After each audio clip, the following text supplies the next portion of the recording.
ఈరోజు నేను మెంతి టమాటా కర్రీ ఎలా చేసుకోవాలో చెప్తాను. మెంతి టమాటా చాలా అయితే తెలంగాణలో బాగా చేస్తారు.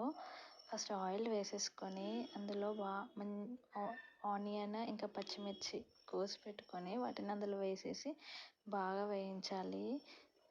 అవి బాగా వేగాక మనం మెంతిని బాగా కడిగి పెట్టుకుంటాం కదా, అది పక్కకు తీసి పెట్టేసుకొని ఈ ఆనియన్ వేయాక అందులో కొంచెం అల్లం పేస్ట్ వేసుకొని ఆ తర్వాత కడిగి పెట్టుకున్న ఈ మెంతిని కూడా అందులో వేయాలి.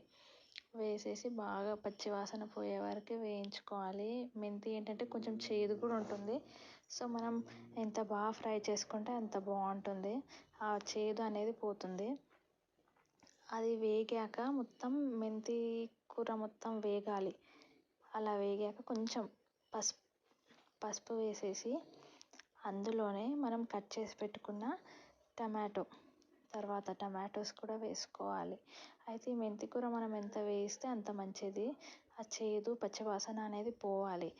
ఇప్పుడు ఆ టమాటోస్ వేసుకున్నాక కొంచెం సాల్ట్, మన టేస్ట్కి తగ్గట్టు సాల్ట్ వేసేసి మనం ఆ క్యాప్ అనేది పెట్టేసుకున్నాక ఆఫ్టర్ ఒక 5 minutes అయ్యాక చూస్తే ఆ టమాటా మొత్తం స్మాష్ అయిపోయి మంచిగా ఉడకాలి టమాటా. తర్వాత అందులోనే కారం వేసేసుకోండి. కారం కొంచెం తక్కువనే వేసుకోండి, ఎందుకంటే ఆల్రెడీ మనం పచ్చిమిర్చి వేసాం కాబట్టి. అందులో కొంచెం కొత్తిమీర వేసేసి ఒక 5-10 minutes అలా వదిలేయండి, చిన్నగా పెట్టేసి స్టవ్.